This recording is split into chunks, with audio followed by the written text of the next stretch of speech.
We've all experienced sadness. It's a common human emotion that everyone feels. Sadness is the pain caused by the awareness of a personally experienced loss, a disappointment, or misfortune. We feel sad when a friend says something that hurts our feelings. We feel sad when we don't make the team or we don't get into the college of our choice, even though maybe we did everything that we could to make those things happen. Each of these experiences of sadness are real, and each one affects us to varying degrees. So we don't feel the same degree of sadness when maybe we miss out on seeing a movie with our friends as we do when we encounter suffering in the world. It's different types of sadness. The emotion of sadness itself is neither good nor bad.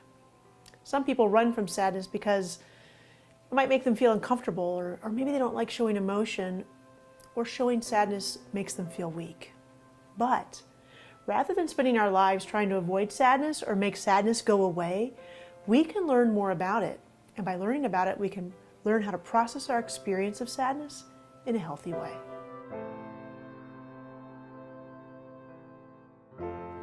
No one likes to feel sad. One way we deal with sadness is to run from it. But sometimes we just put on a happy face, even though we feel sadness inside. We tell everyone that it's okay, when we don't feel like it's okay. Sometimes we think that the right answer is to say, well, I trust God, so I know it's going to be okay.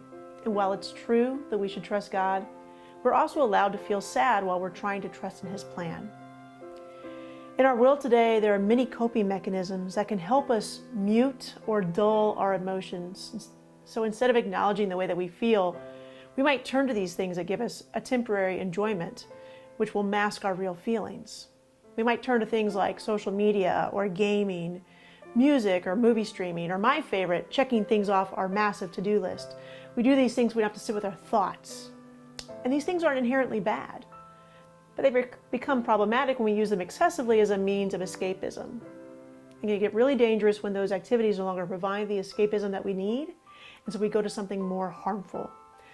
We do things like abuse drugs or alcohol, which is not a healthy way to deal with our sadness, especially because we know that ignoring the problem will never fix the issues that are causing our sadness.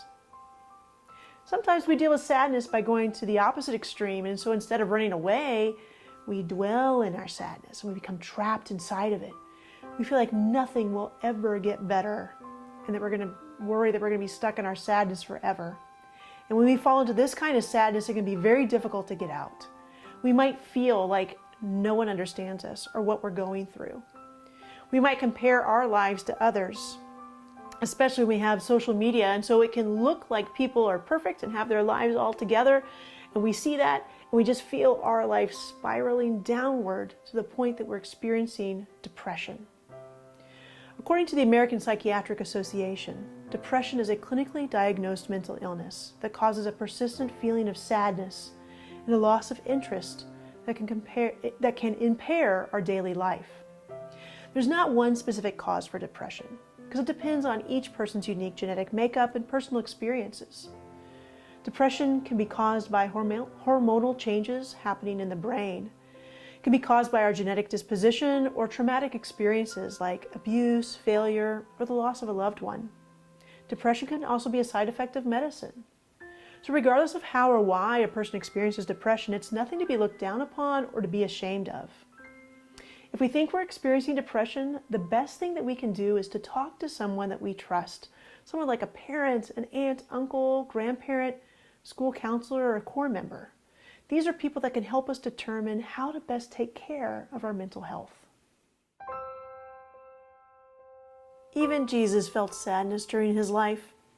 He felt sadness when confronted with the sins of other people and when he witnessed people that were experiencing injustice and suffering due to the sins of others.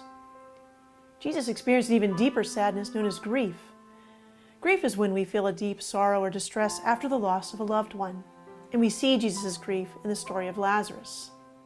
Now a man was ill, Lazarus from Bethany, the village of Mary and her sister Martha. Mary was the one who had anointed the Lord with perfumed oil and dried his feet with her hair. It was her brother Lazarus who was ill. So the sisters sent word to him, saying, "Master, the one you love is ill." When Jesus heard this, he said, "This illness is not to end in death, but is for the glory of God, that the Son of God may be glorified through it." The Gospel of John tells us that Lazarus was one of Jesus' friends, and Jesus loved Lazarus. When Jesus first hears that his friend is ill, he turns his focus to God and says, "It is for God's glory." And this simple sentence tells us that Jesus knows what is coming. When Jesus gets to Bethany, Lazarus' sister Martha comes out to meet him. And even in the sorrow and grief everyone is feeling, Jesus continues to preach the truth. He says, "I am the resurrection and the life. He who believes in me, though he die, yet he shall live. And whoever lives in me and believes in me shall never die." When Jesus sees Lazarus' other sister Mary weeping, Jesus also begins to weep. He knows God will be glorified through Lazarus' death, but he also sees the pain it is causing those whom he loves. His sorrow is real, and he allows those around him to see it. Even though Jesus knew he was going to raise Lazarus from the dead, he was present in the moment. He still mourned. So Jesus came to the tomb. It was a cave, and a stone lay across it. Jesus said, "Take away the stone." Martha, the dead man's sister, said to him, "Lord, by now there will surely be a stench. He has been dead for 4 days." Jesus said to her, "Did I not tell you that if you believe, you will see the glory of God?" So they took away the stone. And Jesus raised his eyes and said, "Father, I thank you for hearing me." And when he had said this, he cried out in a loud voice, "Lazarus, come out." The dead man came out, tied hand and foot with burial bands, and his face was wrapped in a cloth. So Jesus said to them, "Untie him and let him go." As Jesus reaches the tomb, he is overcome with emotion again. Even as he deals with his emotions, he speaks to and thanks his Father. And then he calls his friend Lazarus by name. "Lazarus, come out." And immediately he instructs the people to free Lazarus and to unbind him. Here Jesus foreshadows his own resurrection, where he destroys death forever and fills us with the hope that we too will rise again in eternal life. Lazarus was not the only person that Jesus had immense compassion toward. He continuously placed himself in the shoes of those who were suffering. His encounter with the woman who suffered from a hemorrhage for 12 years, the woman who was going to be stoned because she had committed adultery, and the blind man who was forced to be a beggar, these are just a few examples of people who Jesus empathized with. He saw their hurting and their sorrow, and he entered into it. Jesus calls us to encounter others' suffering and sadness in the same way. We are called to acknowledge the emotion that they are feeling, to mourn with them, and also to remind them of God's glory and saving power. We all deal with sadness differently. However, the most important thing that we must do after acknowledging our sadness is to express it. And this expression is going to look different for everyone. For some, it may be journaling or listening to music. For others, it could be crying with a friend or a family member. Creative people may use art as an outlet for expressing their sorrow. What allows one person to express sadness may not necessarily work for another person. And regardless of the form, expressing sadness gives Jesus permission to enter into our pain and begins that process of healing. We are not called to run from our sufferings or pain. While God does not actively will our sadness or our hurt, He calls us to face those trials as a means to heal, grow, and mature. And we can do this by looking at each of our circumstances as an opportunity to grow in our relationship with Jesus.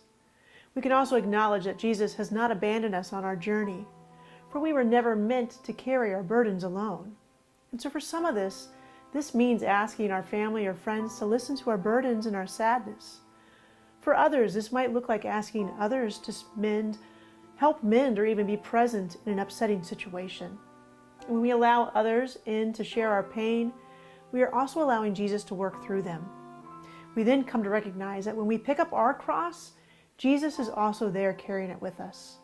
And the place where Jesus asks us to take our cross is the same place where he invites us to share his cross. And in that, there can be considerable joy. The paradox of the cross is that it led to Christ's resurrection, and the tragedy and suffering of the cross ultimately led to Christ's glory. If we can unite our suffering with Christ, then we too can find joy in the sadness. Jesus will point us back to his glory, just as he did when he experienced that deep sadness at Lazarus' death. Uniting our suffering with Jesus does not mean that our sadness will go away. We will still feel these emotions.